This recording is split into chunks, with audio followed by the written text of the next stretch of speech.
Hello and welcome everyone to your own channel Drishti IAS English. My name is Pragya and in today's interesting episode of the in-depth series, we are going to study about a topic that is very relevant in the ongoing geopolitical scenario. The title of our today's discussion is the World Economic Forum meeting. In this discussion, we'll firstly study about the World Economic Forum. Then we are also going to see who exactly funds the WEF or the World Economic Forum. Then we are also going to analyze why is the WEF meeting held at Davos every year. Then we are also going to see Davos 2024, what's on agenda. Then we are also going to analyze the Global Risks Report of 2024. And lastly, we'll see a practice question for your preliminary examination. So if I talk about the background of our today's topic, the 54th annual edition, 54th annual edition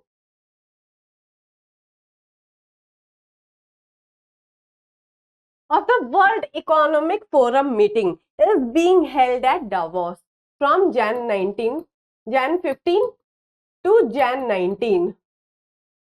And the theme for this year is Rebuilding Trust. Rebuilding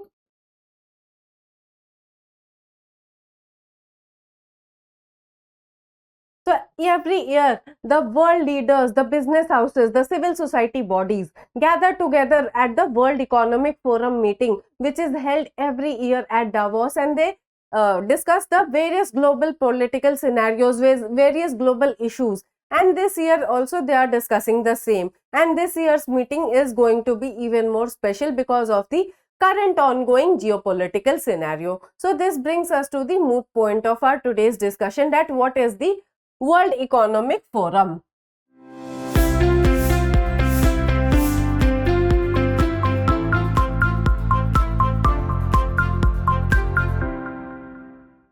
So if I talk about the World Economic Forum, it is a Swiss non-profit foundation which was established in the year 1971 and the headquarters are in Geneva, Switzerland, and it is recognized by the Swiss authorities as the International Institution for Public-Private Cooperation, and it was founded by the German professor Klaus Schwab in the year 1971. So basically it fosters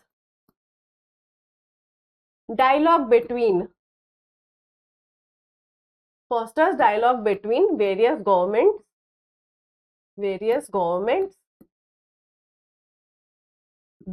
business entities or business organizations, and the civil society bodies.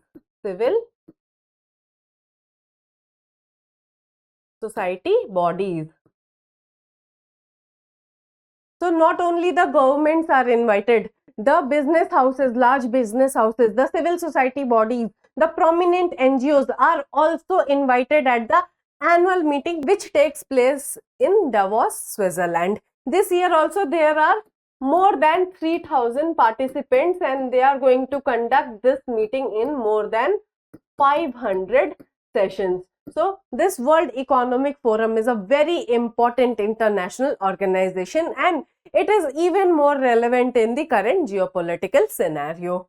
Moving forward to understand the mission of the WEF.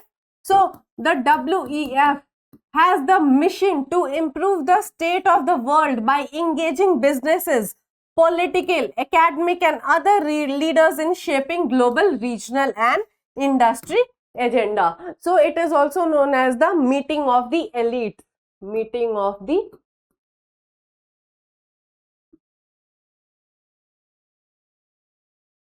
where they sit and discuss the ongoing global scenarios, ongoing global issues, and they try to find a solution towards that. Moving forward, let us analyze and discuss who exactly funds the World Economic Forum. So the World Economic Forum is largely funded by its partnering cooperations.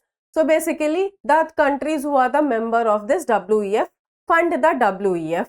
So the invitation of this annual meeting is free for the members, but if some other parties want to attend, such as the business houses wants to attend, apart from those who have already been invited, or some NGOs, prominent NGOs want to attend, they have to pay a specific fee to attend this event, and that is how the WEF secures its funding. Okay, so basically it is being funded by its partnering cooperations, partnering countries.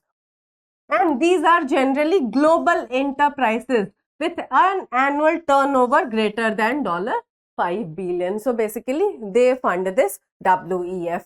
Moving forward, let us discuss the place for this WEF meeting. A question might come into your mind that why is this meeting held each year at this place known as Davos in Switzerland? So Davos was the setting for a novel, namely Thomas Mann's novel The Magic Mountain. In this novel, what used to happen was there was a protagonist, the main protagonist, and he came to Davos only for 3 weeks. Only for 3 weeks. But due to the calm environment, due to the serene environment, he ended up staying there for 3 months. So basically, it is trying to project that the Davos is away from the global chaos. It is away from the global geopolitical tensions. It is situated in the mid of the Swiss Alpine mountains, and that is why this place is selected for conducting this meeting, because it is away from the worldly chaos, and that is why every year the WEF meeting is being held at this place known as Davos, Switzerland. Okay, moving forward, let us analyze the agenda for this year, this year's meeting, on what principles, on what agendas it is being based. So the first agenda is achieving security and cooperation amid rising geopolitical tensions. So as I was explaining to you before also, when I introduced the topic in the background, that yes, this year the meeting is going to be very different and unique because of the current unique geopolitical scenario. There are internal security risks, internal security risks, okay, especially in the Middle East.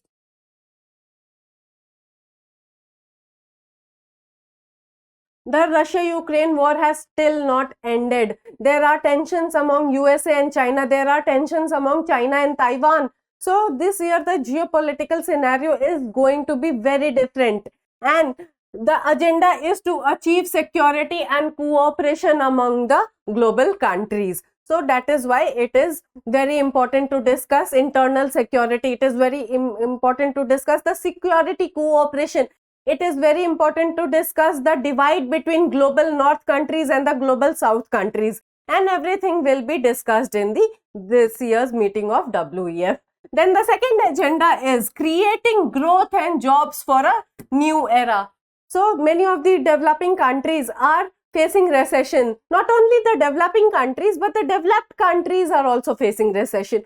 We are facing job cuts, we are facing inflation, so everything is going on. So definitely they are trying to meet and create a new global order where there will be free trade agreements. The countries will promote, economic cooperations between each other. For example, you might have heard also that Tesla is coming to India. India is going to be a manufacturing hub. Most of the foreign enterprises are ready to invest in India. So definitely the main aim is to create a new economic era, a new, job creations, new job creations for the public, and definitely to bring out the world economies from recession and to decrease the inflation. So all of this is also going to be discussed this year. The third agenda is artificial intelligence as a driving force for the economy and society. So you have heard that artificial intelligence is going to be very beneficial.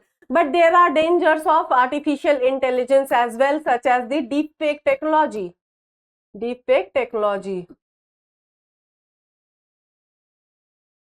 Then there is generative AI, such as ChatGPT. So the countries have to discuss that how can they use AI in its beneficial form, how can they protect the privacy of its citizen, how can they protect the citizens from the use of this deepfake technology and generative AI, and how can they blend this AI technology into 5G and 4G spectrum, mobile, internet, agriculture, etc., and other such things also, such as conservation of biodiversity. And the most important agenda this year is to combat climate change. So definitely, once the countries are sitting together, they are going to discuss the achievement of the goal of net zero carbon emissions by 2050. They are going to discuss the sustainable development goals.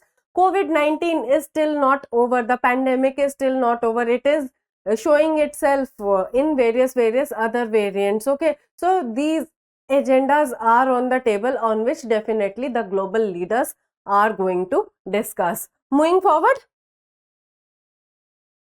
let us analyze the Global Risks Report of 2024. So, every year before organizing this annual meeting at Davos, the World Economic Forum releases a report known as the Global Risks Report. So, what exactly is the meaning of this term global risks? So, global risks is defined as the possibility of the occurrence of an event or condition which, if it occurs, would negatively impact a significant proportion of global gross domestic product, population or natural resources. And that is why every year before the conduction of this annual meeting, the WEF releases this Global Risks Report. So let us analyze the key highlights of this year's Global Risks Report. So the key highlights include misinformation. So misinformation and disinformation. Misinformation and disinformation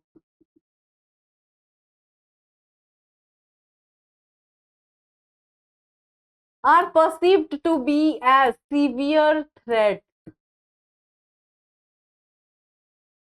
especially in the era of social media. So what is going to happen in the next 2 years, that most of the developing countries are going to face elections. We have our general elections in 2024 too. So this misinformation and disinformation can play a crucial role in manipulating in elections, in causing societal unrest, and this has to be discussed that yes, misinformation and disinformation are severe risks. In fact, they are number one risk for developing countries like India who are going to face elections. Okay, so this has to be curbed. Secondly, there is economic uncertainty. As per the chief economic advisors, the world is going to be negatively impacted in the year 2024. We will be seeing recession, we will be seeing job cuts, and we will be seeing inflation. So these are also the key highlights of the Global Risk Report. Then there are environmental perils. So as I was discussing that yes, as the countries are sitting this year, they are going to discuss their efforts towards climate change, because we are already facing the worst impacts of climate change, and we have to see that how can we mitigate climate change, because it is already happening, it is already on the table. Then we are also going to see the decrease of the use of non-renewable energy. So the countries also have to talk about the use of non-renewable energy and increasing the use of renewable energy. Then there are also threats of loss of biodiversity, loss of natural species. So all of this has been highlighted by the World Economic Forum in the Global Risk Report of 2024. Now let us analyze what are the key recommendations by the WEF in the Global Risks Report. Okay.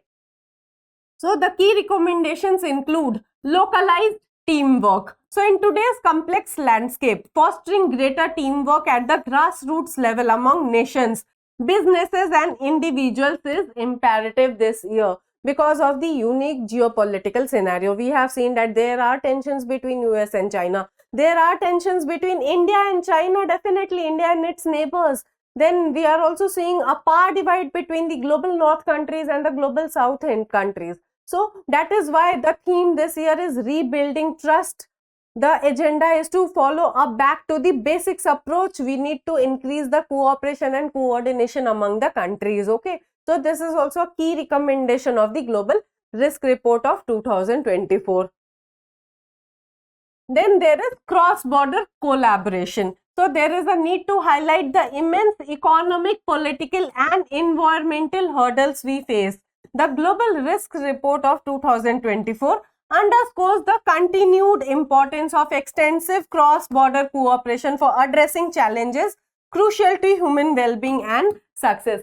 So definitely it talks about encouraging, fostering and cooperation between the countries regarding to environmental health that hazards that we are facing, the economic crisis we are facing. So definitely it talks about enforcing cooperation among the nation related to economic challenges, related to the environmental challenges the world is currently facing. Moving forward,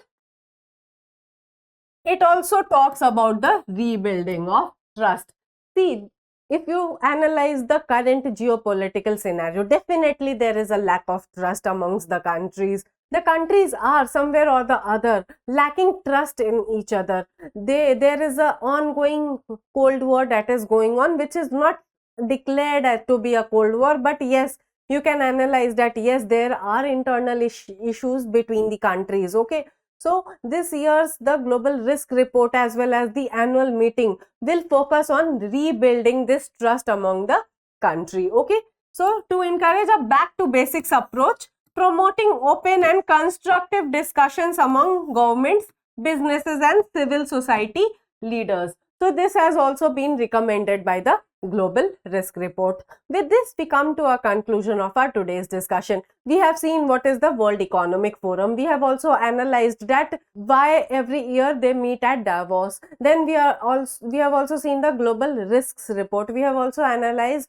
the funding of the WEF. In fact, not only this global risks report, the WEF also publishes certain important indexes such as the global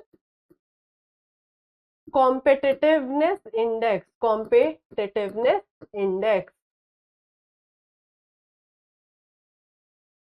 then global gender gap index,